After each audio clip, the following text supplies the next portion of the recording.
We're back on the YouTube. What is YouTube? Yeah, providing straight value. He doesn't even know that we're doing the YouTube. Yeah, man. So I'm here with Daniel Garcia. He goes by DV. He's the founder of Eyexvolution Agency. I'll put all his links in the description below as is usual. And today's episode, if you will, is going to be a little bit short, but a little bit special, super special actually. I feel like a lot of struggle owning a brand and even just running a company, even if you do a service-based company, the biggest issue is how do you capture attention and eyeballs in a way that makes your brand creative and unique enough to bring you to your goals faster. Now, DV here makes incredible short-form, particularly content, especially for Instagram creators of all different industries. If you guys go to my Instagram, which is also linked down below, you're gonna see that the top pinned post has the highest level of engagement organically. That was his work. We were at a Paddock 1 event, supercars, networking, stuff like that, and he made me look like a hedge fund manager. Like a boss, an absolute boss.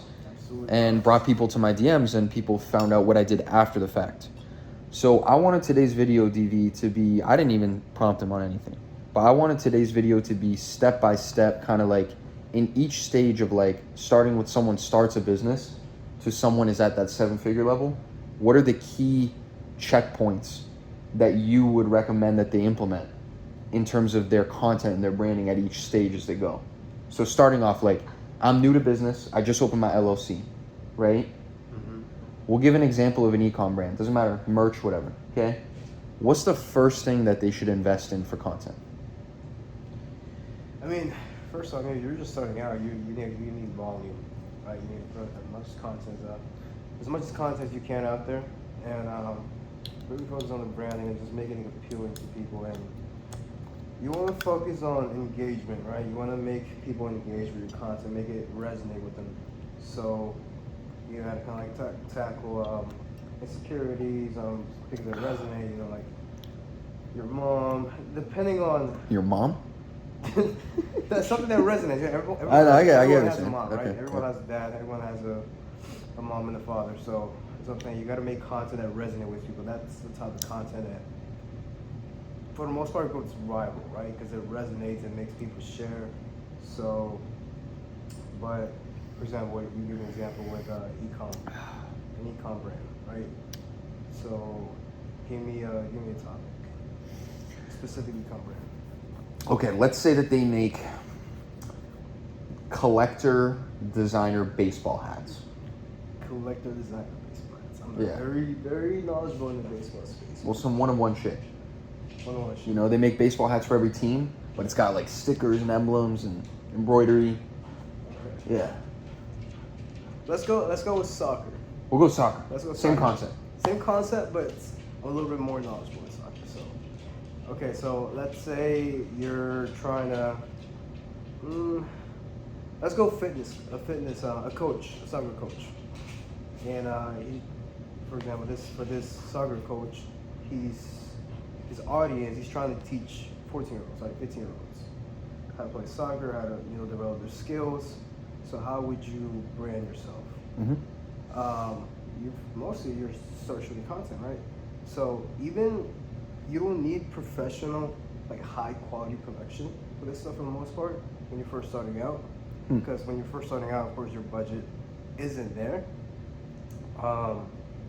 So really just recording all the practices with the student, and then having them engage, asking them questions like, how did you feel about this? How did you feel about this practice? And just post everything. Everything is content. Like even yourself, you started posting your daily routines. So people just want to see real, authentic, and raw. Just anything that's raw and authentic. Mm-hmm. So when it comes to branding, bro, like it's just posting everything, bro. Like literally pick up the phone. Like I said, for example, coach, like, I'm here with little Mikey. We're in the park right now. We have some dribbling skills going on, some dribbling practice going on right now.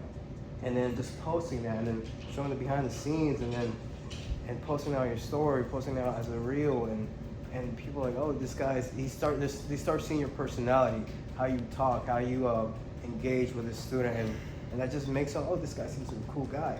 I would love for my kid to be trained by him, by this coach. Yep. So Yep. it's just putting out content. It's just putting out raw, authentic content.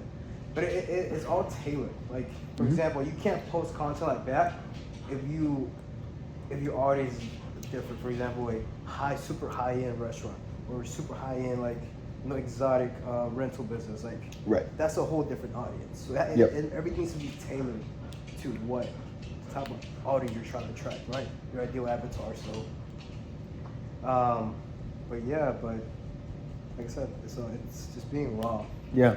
You know what I think is super interesting is you mentioned 2 good points there, but the first thing is, like, if you're not authentic in the beginning, when you're on that lower budget and you're scaling volume, it becomes harder to change the narrative later when you start spending. Like, if you think about it, like, you're establishing your brand from the ground up and that's what you become known for. Imagine not being true to yourself and you've got all this, like, all these assets, and now you have to, like, completely flip the script. So it fucks you up, like, down the road.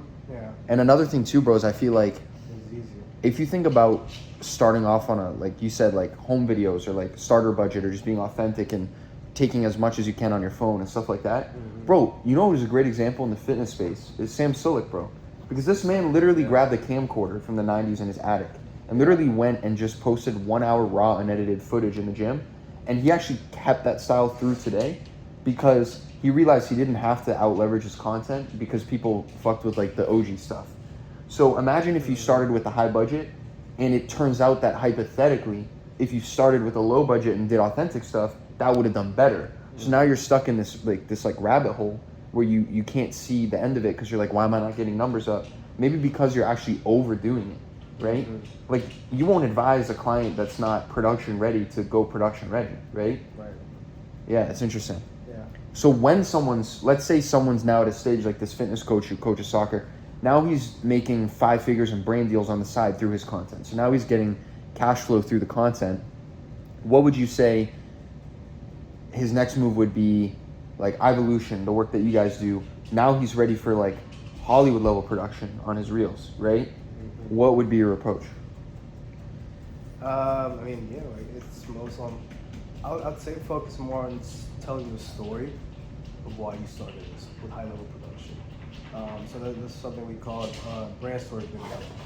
So we basically interview, the founder, the owner, and we just interview them and ask them questions like why you started this, and then we just, in the videos we have like B-roll, like drone shots, and just pretty much a very, very well high produced video, just showcasing their story behind the company, why he started this. Okay. But it depends on their goals, right? Everything is tailored. It depends on the coach's goals. So what he's trying to, okay, now he has cash, now he has a budget to like the content. So where does he want to move forward? Does he want to continue scaling? Does he just want to tell his story, just brand himself, where it's just consistent cash flow coming in? Like, it depends on their goals, right? And then it's on their goals. Like you can continue focusing on volume, right? Putting out as much content as you can, but now you have a budget, now you have help. Now you can hire someone like us to come out and shoot content for you and help you with the ideas. And bring in more volume, and you can start building the team. You can start hiring coaches to, teach the students. Yep. But like I said, it depends on your overall goals. Yeah. And just pretty much as much content and just branding yourself. Like, branding is everything nowadays. Like, you can be the best coach, the best soccer coach in the game, but if your brand is not there, but your competitor's brand is top notch, they're always going to go with your competitor. Yep. Always. Yep. Very good point. So you just got to keep up with the game, So as you start growing and you start cash was coming in, you just keep investing to the business, to the content, and marketing is everything. So. Yeah. So what are 3 things? So, I mean, you guys set yourself apart in your quality of what you guys do. What are 3 things that you inject into the content or creating the personal brand that most people might not know about that you think just sets it apart from other people? Like, if we had to drop 3 absolute nuggets on people watching this, of what to inject there, like what would it be? In terms of Pushing solid brand content for an offer. I mean, we can run ads. We can target your, call of action ads. Calling out your avatar. And then once you start doing like these high quality production, like the perceived value is there too. So, Okay. they look at your Instagram page and they see like this very high end, like super quality videos. Right. Like there's a perceived value behind it. Okay, this brand cares about their image. Like there's already a perceived value behind it. So you have to care about your image, right? Yeah. Like this is one thing when DV was filming me, he told me to walk a red carpet and kind of like touch my chin and look fly and just like walk across the carpet and all that stuff. And I know you remember, I was like, DV, really? Do I have to do this? I'm like, this is not right. But it created a perception of my professionalism yeah. that brought eyeballs to my page, right? So I think that's important, is that like, I feel like people underestimate that like, you do actually kind of need to put some like effort into, not the way you act, but the way you like present yourself. You can't just be like a scraggler in your content. Yeah, you have to like, first impressions, everything. yeah. When you're getting new eyeballs and like code-friendly leads coming into your page. Yeah, you're dating your audience. Yeah, exactly. Yeah. It's like it's your first impression. Like, okay, they look at your page. Yeah. They scroll through your posts. Okay, you know what I'm saying? If they see shitty content, like, oh, this guy, you know what I'm saying? They're not gonna value as much as if you had like very high quality content. Because it's just perceived value. True. So, you put out quality content out there, there's already perception, a high quality, high end perception around you. And then being associated, you tag yourself with as you grow your network, you start associating yourself with higher people, big influencers, big celebrities, and whenever you want to slide in someone's DMs, they look at your page and there's a higher rate of them DMing you back if they see you have a good content. Yep. So there's a lot of benefits when it comes to high quality content. For sure. Well, this has been very insightful, DV.